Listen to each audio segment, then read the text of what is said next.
Czas opuścić Hongkong, ale to nie koniec naszej podróży. Przez 2 dni podziwialiśmy miasto będące specjalnym regionem administracyjnym Chińskiej Republiki Ludowej, leżącym nad Morzem Południowochińskim w delcie rzeki Perłowej. To jedno z największych centrów finansowych i portów morskich świata, z rekordową liczbą wieżowców. Miasto, którego historia jest nie mniej ciekawa co przyszłość. Wojny opiumowe, 99-letnia dzierżawa przez Wielką Brytanię, niezwykle dynamiczny wzrost gospodarczy, powrót do Chin i nieustanna walka mieszkańców o demokratyczną wolność. To tylko kilka epizodów z dziejów jednego z najbogatszych miast świata. Pomimo zawirowań społeczno-gospodarczych, Hongkong nadal przyciąga biznesmenów, handlowców i miliony turystów, którzy pragną chłonąć atmosferę tego niezwykłego miasta.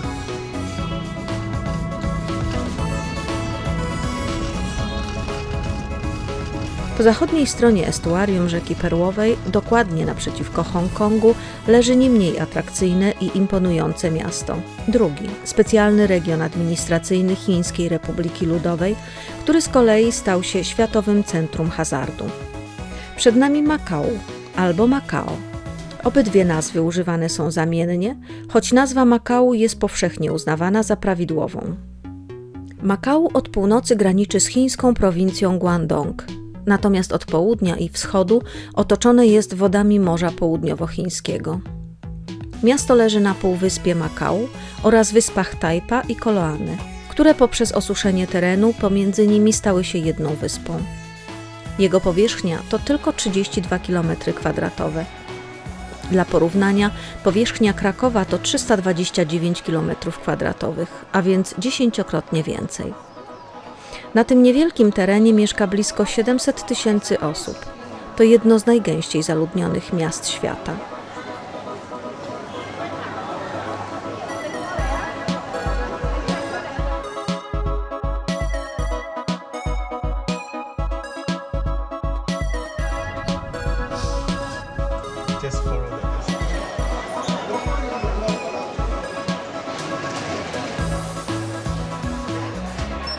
Jesteśmy jeszcze w Hongkongu, na terminalu promowym w dzielnicy Kowloon. Za równowartość 80 zł za osobę kupujemy bilety i ruszamy w kierunku nadbrzeża, z którego odpłynie nasz prom do Makao.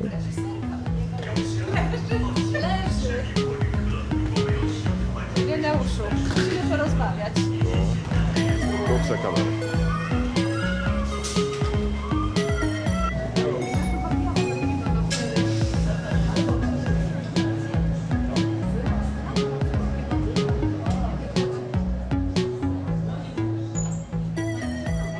Jeszcze raz mamy okazję spojrzeć na International Commerce Center, najwyższy wieżowiec w Hongkongu i jeden z najwyższych na świecie. Ma 484 metry wysokości, 118 pięter i jeden z najwyżej położonych tarasów widokowych, znajdujący się na 100. piętrze Sky 100. To z niego jeszcze wczoraj podziwialiśmy panoramę miasta.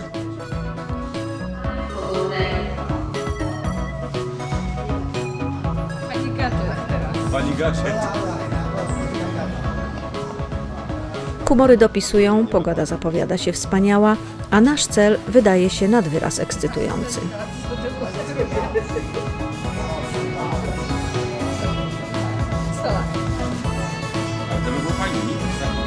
Ale się dziękuję. Jest sygnał. Czas ruszyć na pokład szybkiego promu należącego do firmy Turbojet Hongkong. Statek należy do jednej z największych firm świadczących przewozy promowe z Hongkongu na lotnisko do wielkich chińskich miast jak Shenzhen i Guangzhou, leżących w delcie perłowej rzeki oraz najbardziej popularne do Makao. Linia działa 24 godziny na dobę, a pokonanie 70-kilometrowej trasy zajmuje około godziny.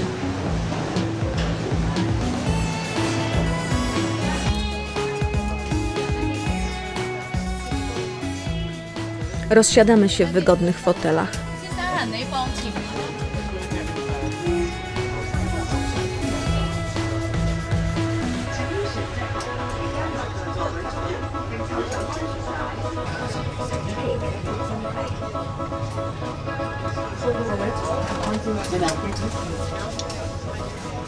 Kilka manewrów i ostatni rzut oka na las wieżowców.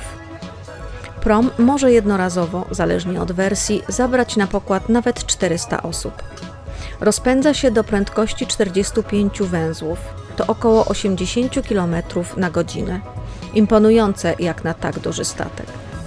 Niestety w takim promie nie można wyjść na zewnątrz, a szkoda, bo widoki są zachwycające.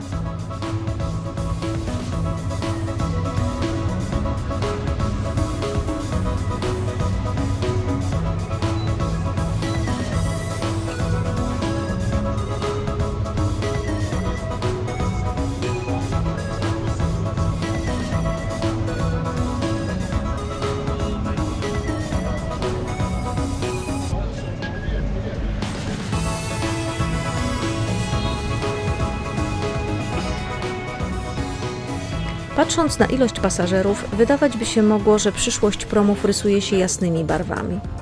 Nic bardziej mylnego. Kiedy publikujemy ten film, otwarto już najdłuższą przeprawę mostowo-tunelową na świecie. Długość całej przeprawy wynosi 55 km, w tym 23 km mostu głównego, 7 km podwodnego tunelu oraz 25-kilometrowe drogi dojazdowe. Całość wspomagana jest sztucznymi wyspami. Niestety ta imponująca budowla, przejmując ruch pasażerski, wymusiła drastyczny spadek zainteresowania promami. Może jesteśmy jedynymi z ostatnich pasażerów tej linii?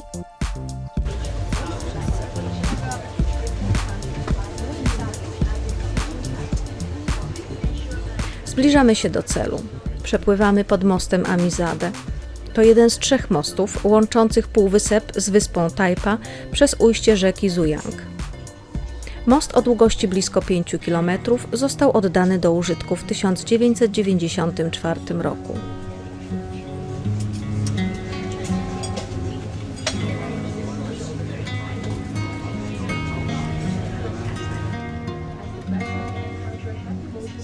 Wpływamy do portu, przeciskając się przez gęstą sieć portowych kanałów.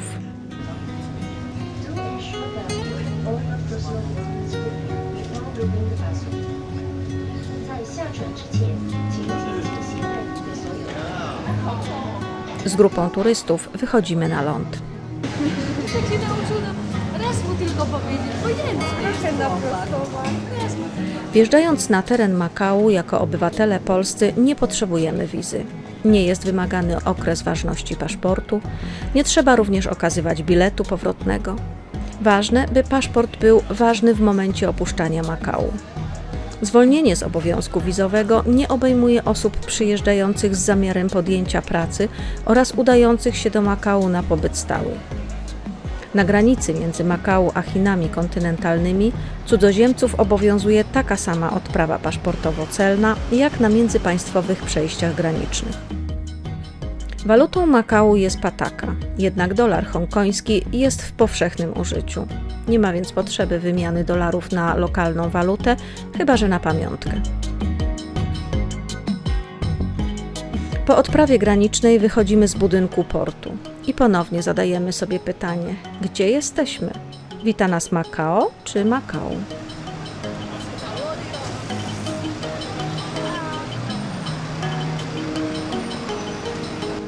Nie bez problemów udaje nam się zlokalizować autobus kursujący do centrum miasta.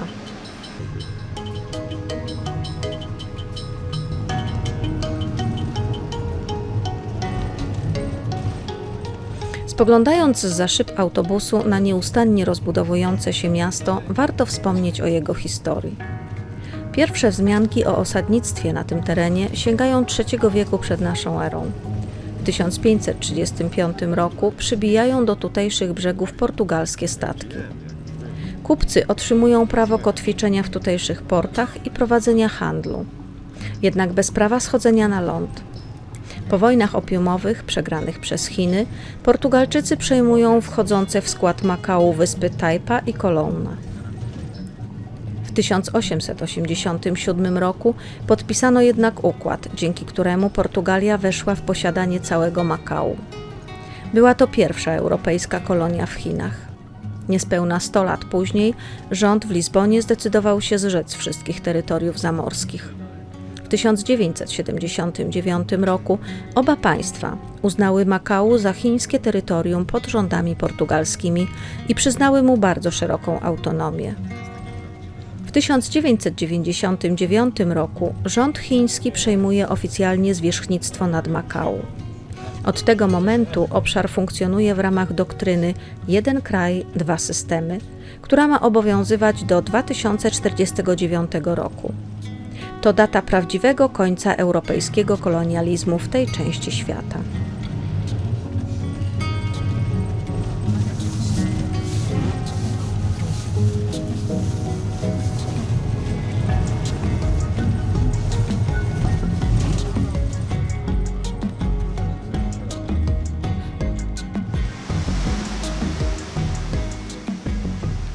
Wysiadamy przy hotelu Sofitel, gdzie kończy się trasa autobusu.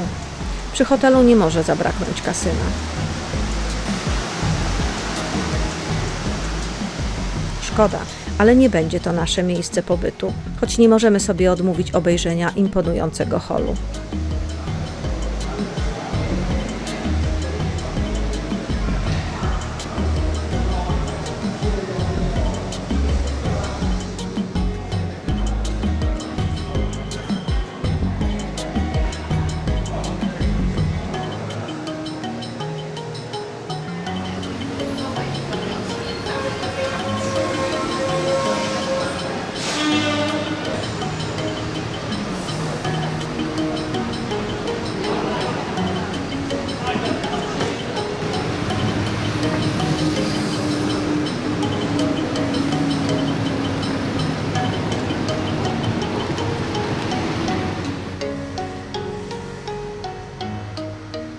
Nasz hotelik znajduje się przecznicę dalej. Jest zdecydowanie skromniej, ale jedno jest pewne – będzie wesoło.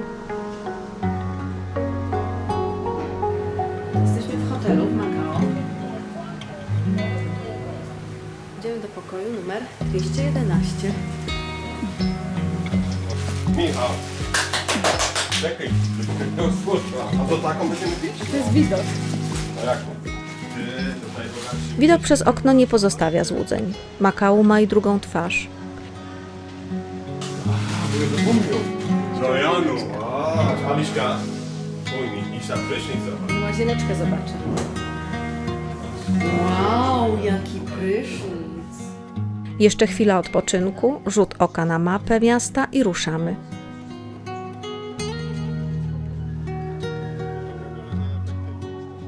Dziś Makao słynie przede wszystkim z kasyn. I już od blisko 10 lat są one bardziej dochodowe niż te w Las Vegas. I to właśnie na nich opiera się większość ruchu turystycznego i biznesowego. Co piąty mieszkaniec pracuje w kasynie. Może dlatego, że jest to jedyne miejsce w całych Chinach, gdzie hazard jest w pełni legalny. Jednak to nie on sprawił, że miasto docenione zostało przez UNESCO. Przez historyczne centrum Makao między 25 obiektami o niezwykłych walorach historycznych prowadzi szlak turystyczny, będący czasem alternatywą dla tych, których kieszenie i portfele są za małe na żetony do kasyn albo mają nieco inne zainteresowania. Odległości są niewielkie, tak więc trasę można bez problemów pokonać na piechotę. Niestety wiele z zabytków pochłonęła późniejsza, chaotyczna zabudowa. Czasami trudno wyłowić ją w gąszczu budynków, pojazdów i pieszych przeciskających się wąskimi uliczkami. Taki spacer ma jednak swoje zalety. Bo jak inaczej trafić na takie sklepiki? Suszone chuby, strzykwy morskie, kalmary, grzyby, owady i co tam jeszcze Azjata zjeść potrafi. Są i wątpliwej jakości specjały. To płetwy rekina, przez Chińczyków uznawane za afrodyzjak. Zapewne w zakamarkach sklepu znajdziemy i sproszkowany róg nosorożca czy kły słonia. Powszechnie wiadomo, że od lat na czarnym lądzie gangi kłusowników wybijają słonie i przemycają ich kły na Daleki Wschód. Na szczęście rząd chiński zaczyna walczyć z tym procederem. Miejmy nadzieję, że skutecznie.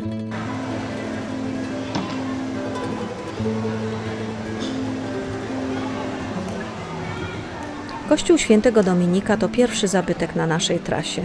Założony w 1587 roku przez 3 hiszpańskich księży dominikanów, którzy pochodzili z Acapulco w Meksyku. Kościół składa się z nawy głównej, prezbiterium i 3-kondygnacyjnej dzwonnicy, położonej blisko zakrystii z przewieszonym nad wejściem chórem.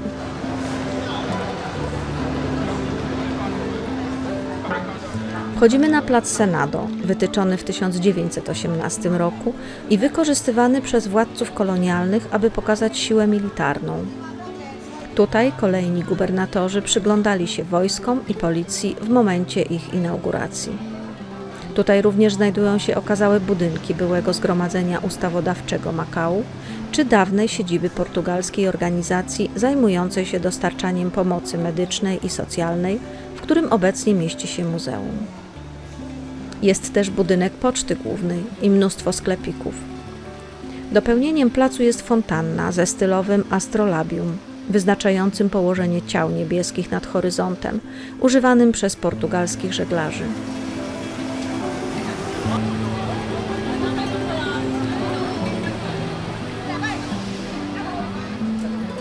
Ponoć mieszkańcy przychodzą tutaj, by szukać spokoju i wytchnienia. No cóż, jak widać i słychać, nasze pojęcie o spokojnym miejscu jest znacząco odmienne od azjatyckiego.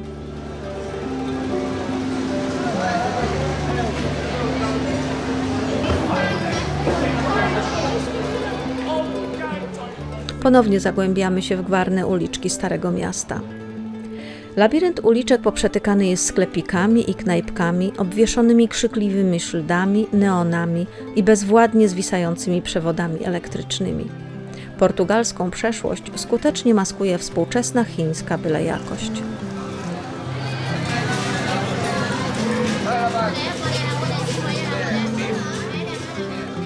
Zachęceni unoszącymi się w powietrzu zapachami narodowych specjałów, zatrzymujemy się przy jednym ze stoisk. Z ciekawością spoglądamy na ręce sprzedawcy, który odcina nożyczkami kawałek mięsnego placka, zachęcając nas do spróbowania.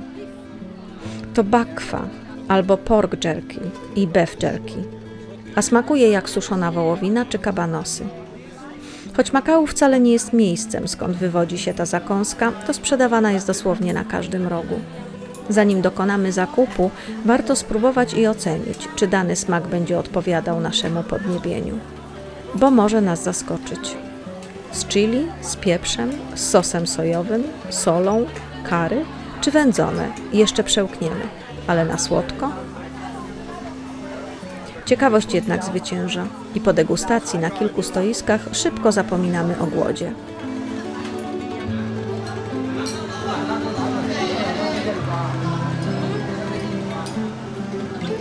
A może czas na coś słodkiego? Choć nie są tutejszym wynalazkiem, rolatki jajeczne są tutaj niezwykle popularne, a na dodatek smaczne i syte.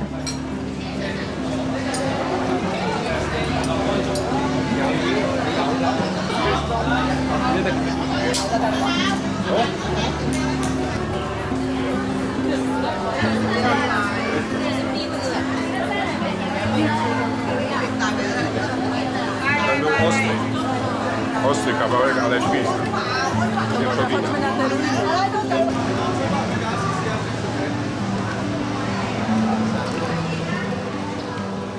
A teraz chyba najpopularniejszy zabytek miasta. Katedra Świętego Pawła, a raczej to, co z niej zostało. Dziś jest tylko samotną fasadą, co nadaje jej malowniczego, ale też nieco upiornego wyglądu. Katedrę zbudowali w XVII wieku jezuici wraz z japońskimi chrześcijanami, którzy schronili się w Makau przed prześladowaniami. Była wówczas jednym z największych kościołów katolickich w Azji. Niestety, wraz ze spadkiem znaczenia Makau, budynek powoli popadał w ruinę. Dzieła zniszczenia dokonał pożar, który wybuchł podczas tajfunu w 1835 roku.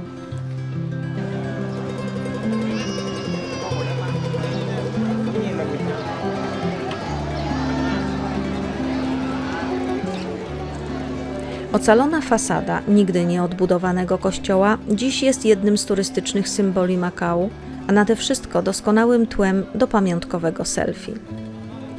Ale i tak musimy wykazać się dużą cierpliwością albo kreatywnością, by zdobyć kawałek wolnej przestrzeni, którą w błyskawicznym tempie wypełniają Azjaci.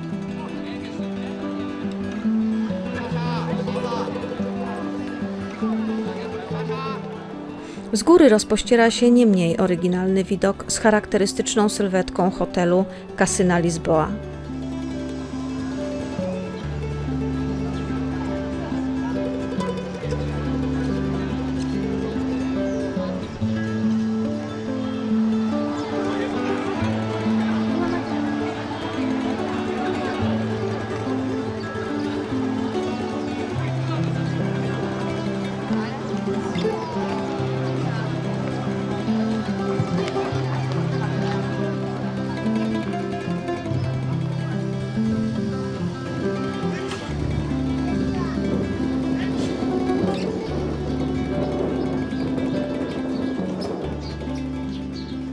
Za historyczną ścianą możemy zobaczyć tylko fundamenty kościoła, na których wyeksponowano kilka tablic przypominających dzieje świątyni.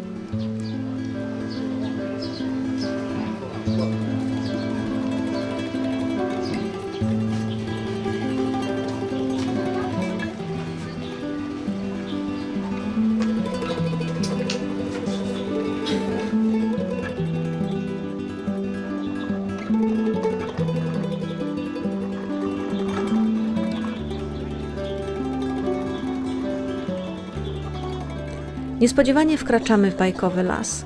Niestety, zauroczenie nie trwa długo. Miasto szybko przypomina o sobie. Idziemy coraz wyżej, by w końcu stanąć przed omszałym murem Fortaleza do Monte.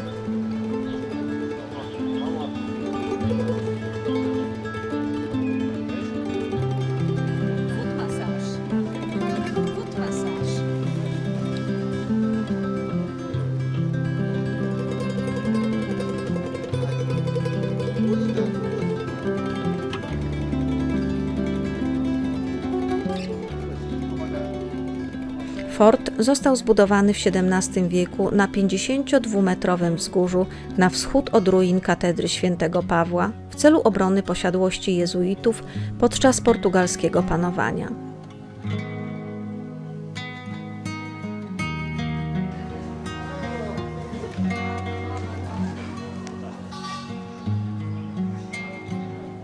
Fort aż do 1965 roku był głównym obiektem obronnym regionu.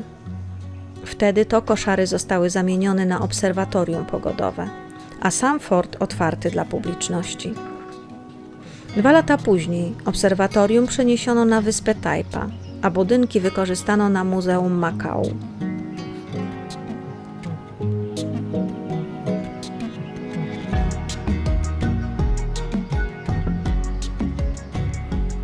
Turyści przychodzą tutaj jednak nie dla historii, ale widoków rozpościerających się niemal w każdym kierunku na miasto. Możemy stąd dostrzec chaotyczną zabudowę ubogich dzielnic na tle niezliczonych pnących się w niebo wieżowców.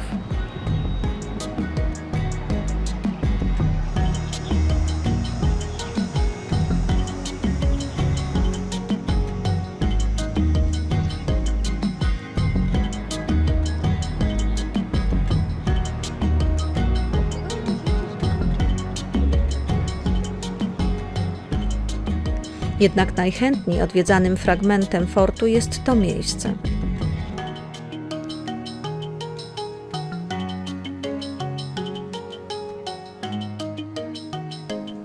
To fragment murów obronnych z armatami, które odegrały kluczową rolę w odparciu holenderskiej inwazji podczas bitwy pod Makau w 1622 roku. Dzisiaj to ulubione miejsce turystów z pięknym widokiem na miasto i doskonałym motywem na pamiątkową fotkę.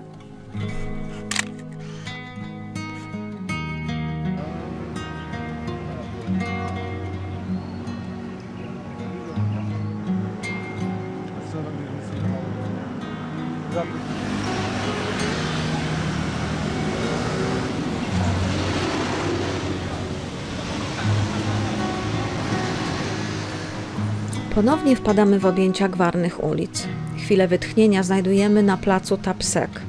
To główny plac publiczny São Lázaro, najmniejszej dzielnicy, a zarazem parafii w Makau. Powstał na miejscu dawnego stadionu i został ukończony w 2007 roku. Wokół placu znajdują się m.in. budynki Biblioteki Centralnej, Instytutu Kultury i Archiwum Historycznego Makau. Przecznicę dalej znajduje się ogród Lu Lim Loc. To najbardziej chiński ze wszystkich ogrodów Makau. Został założony przez bogatego XIX-wiecznego chińskiego kupca Lukao. Kiedy fortuny rodziny upadły, ogród popadł w ruinę, ale ostatecznie został zakupiony i odrestaurowany przez rząd i otwarty dla publiczności w 1974 roku.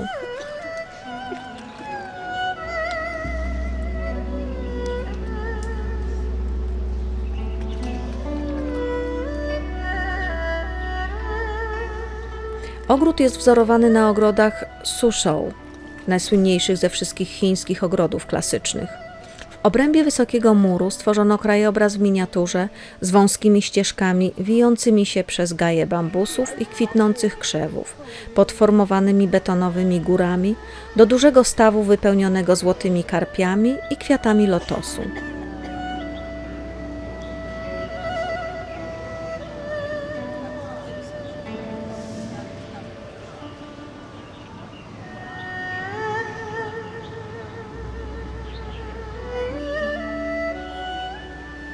Dziewięciozakrętowy most wije się zygzakiem, będąc tym samym przeszkodą dla złych duchów, które według legendy mogą poruszać się tylko w linii prostej.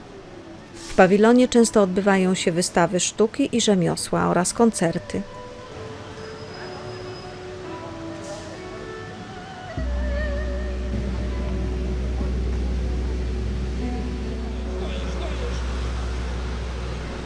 I tak nastała noc. Zrobiło się przyjemnie ciepło, a na ulicę wyszli chyba wszyscy mieszkańcy miasta. Makau o gęstości zaludnienia wynoszącej ponad 18 000 osób na kilometr kwadratowy należy do najbardziej zaludnionych miejsc świata. 95% populacji Makau stanowią Chińczycy. Marne 2% to ludność pochodzenia portugalskiego lub chińsko-portugalskiego. Według ostatniego spisu ludności 47% mieszkańców urodziło się w Chinach kontynentalnych. Wzrost liczby ludności Makau spowodowany jest głównie przez napływ imigrantów z Chin, jak również z Filipin i Indonezji. Przyrost naturalny Makau jest jednym z najniższych na świecie. Za to Makau znajduje się w czołówce państw pod względem długości życia, ze średnim wynikiem ponad 84 lata.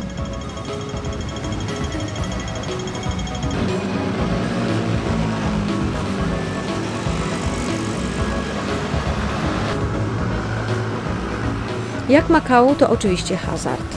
O tej porze trudno wybrać się gdzie indziej, jak nie w kierunku błyszczących fasad, migających neonów, świecących telebimów i nachalnych reklam. Gospodarka Makau opiera się przede wszystkim na turystyce. Oczywiście mówimy o tej hazardowej. Każdego dnia w 44 kasynach gra 100 000 głównie Chińczyków. Graczom w Makau wystarczy zaledwie jeden dzień, by wydać przy stołach tyle, ile gracze w Las Vegas wydają w tydzień.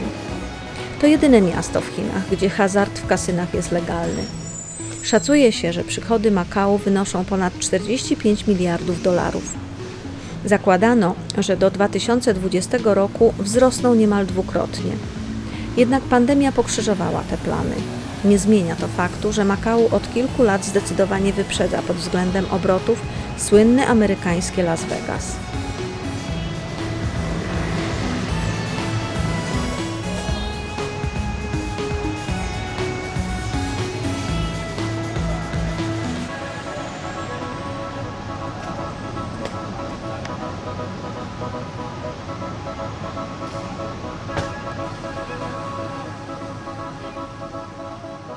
Ciekawostką jest fakt, że do 1962 roku branża hazardowa w Makau obsługiwana była tylko i wyłącznie przez należącą do Stanleya Ho spółkę Sociedade de Turismo e Diversiones de Macau, która uzyskała od rządu monopol na prowadzenie kasyn. Monopol zakończył się w 2002 roku. Od tego momentu do Makau zaczęli ściągać zagraniczni operatorzy kasyn.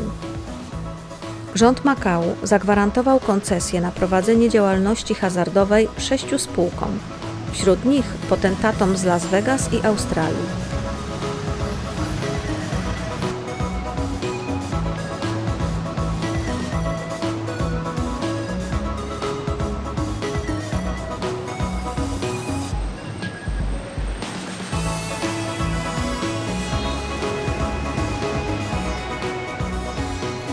Powstało już kilka większych kasyn, jednak nadal kasyno Grand Lisboa pozostało symbolem Makau.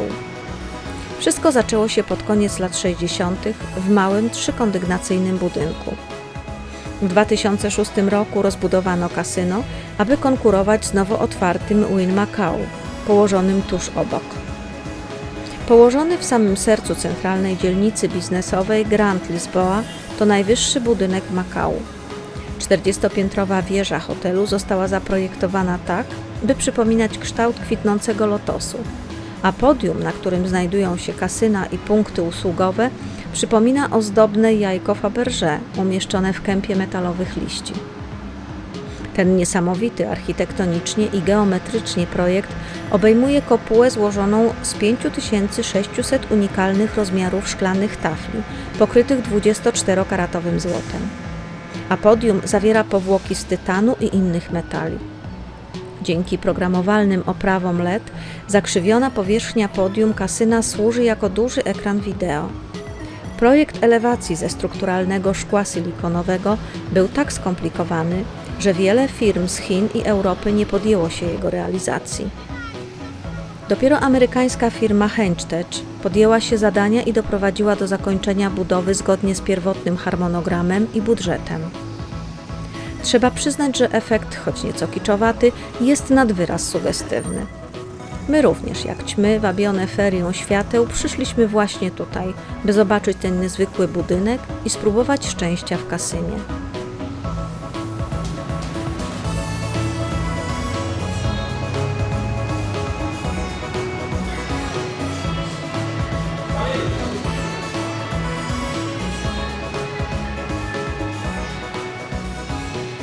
Niestety filmowanie i fotografowanie w kasynie jest zabronione. Zresztą nasz pobyt w kasynie nie trwał długo. Skromny budżet, jaki przeznaczyliśmy na początek wielkiej fortuny w wysokości $20, stopniał równie szybko jak nasz pobyt w kasynie.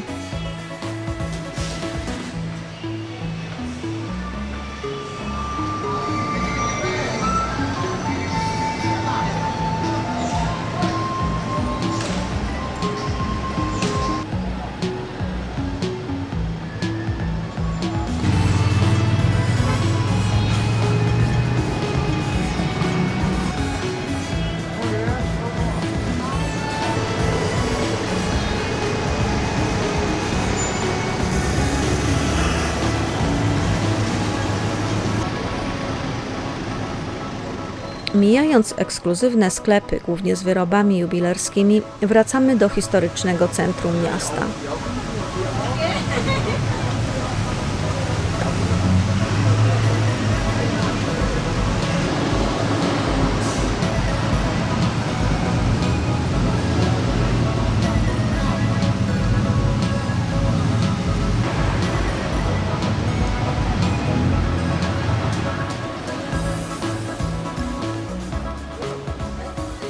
Ponownie jesteśmy na Senado Square. Jakże odmiennie o tej porze wygląda ten uroczy plac.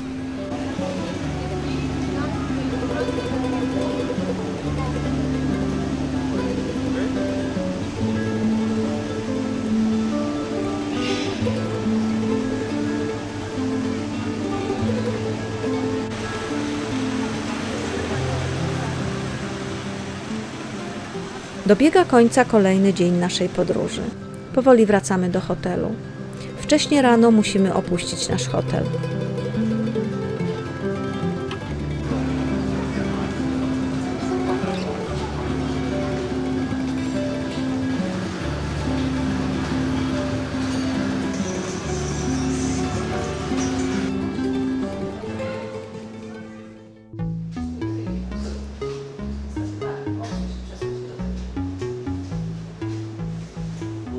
Jeszcze ostatnie formalności i taksówką ruszamy w stronę lotniska.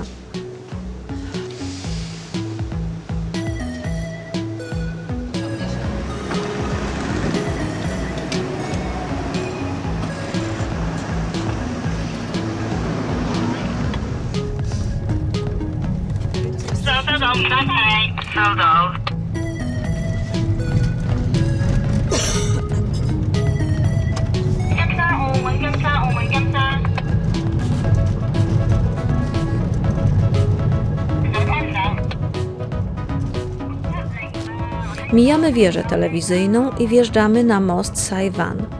Most ma ciekawą, dwupokładową konstrukcję. Pod nami są osłonięte rezerwowe pasy ruchu, które mogą być dostępne w przypadku silnych tajfunów, gdy pozostałe 2 mosty łączące Tajpę i Półwysep Makau są zamknięte.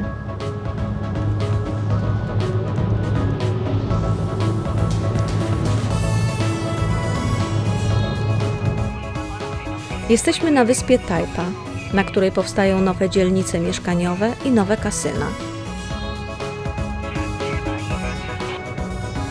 Mijamy Galaxy Makau, hotel składający się z 6 wieżowców. Przed nami Venetian Macao, luksusowy hotel i kasyno wzorowany na siostrzanym obiekcie The Venetian Las Vegas. To drugie co do wielkości kasyno na świecie, największy jednolity budynek hotelowy w Azji, a także 7. co do wielkości budynek na świecie pod względem powierzchni. A to kolejne hotele z kasynami: Crown Hotel i City of Dreams Macau. Kasyna i hotele rosną w Makau jak przysłowiowe grzyby po deszczu. I nie ma się czemu dziwić, że 5 z 10 największych kasyn świata znajduje się właśnie tutaj.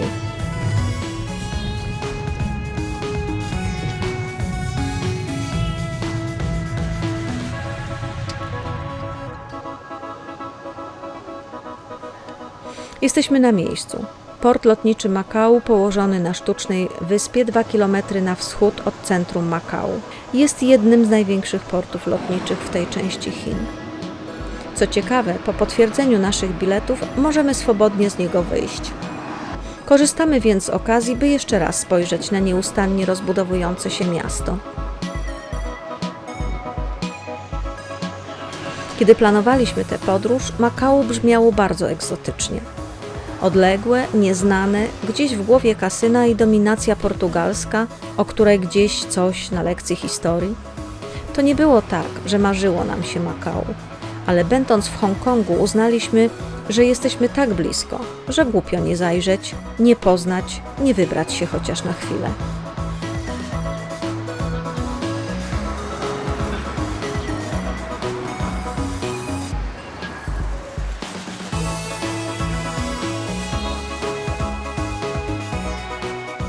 Czy niespełna 2 dni wystarczyłoby poznać to miasto? Zapewne nie, ale wystarczyło, by choć trochę poczuć charakter chińskiej enklawy, rządzącej się kapitalistycznymi prawami, zbudowanej na fundamentach portugalskiej kolonii. Zobaczyliśmy morze przerażającego kiczu kasyn i przylepionych do nich hoteli. Jest tu wieża Eiffla, zakazane miasto, mini Wenecja i parę innych cudów. Kto był w Las Vegas, wie, o co chodzi. Kto nie był, niech wyobrazi sobie chaotyczną konkurencję bogatych inwestorów, którym przyświeca jeden cel: mój hotel, moje kasyno będzie naj.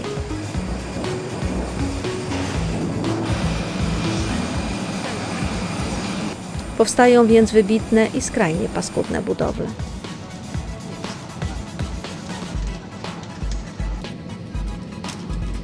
Legenda głosi, że swoją nazwę miasto zawdzięcza kłopotom z porozumieniem się pierwszych portugalskich żeglarzy. Wylądowali oni na brzegu, niedaleko świątyni Ama, wybudowanej ku czci bogini Mazu, patronki rybaków i żeglarzy. Zapytali tubylców o nazwę tego miejsca. Usłyszeli w odpowiedzi Amagao. Dzisiaj wydaje się, że wszyscy doskonale się rozumieją i wiedzą, o co tutaj chodzi. A chodzi o pieniądze. Makau to idealny przykład miasta zbudowanego dla zysku. I nic w tej kwestii przez wieki się nie zmieniło. Ten portugalsko-azjatycki miks ma jednak w sobie coś nietypowego, odmiennego, magicznego i zapadającego na długo w pamięć. My również zapamiętamy to oryginalne miejsce, ale czy zapragniemy przyjechać tu jeszcze raz?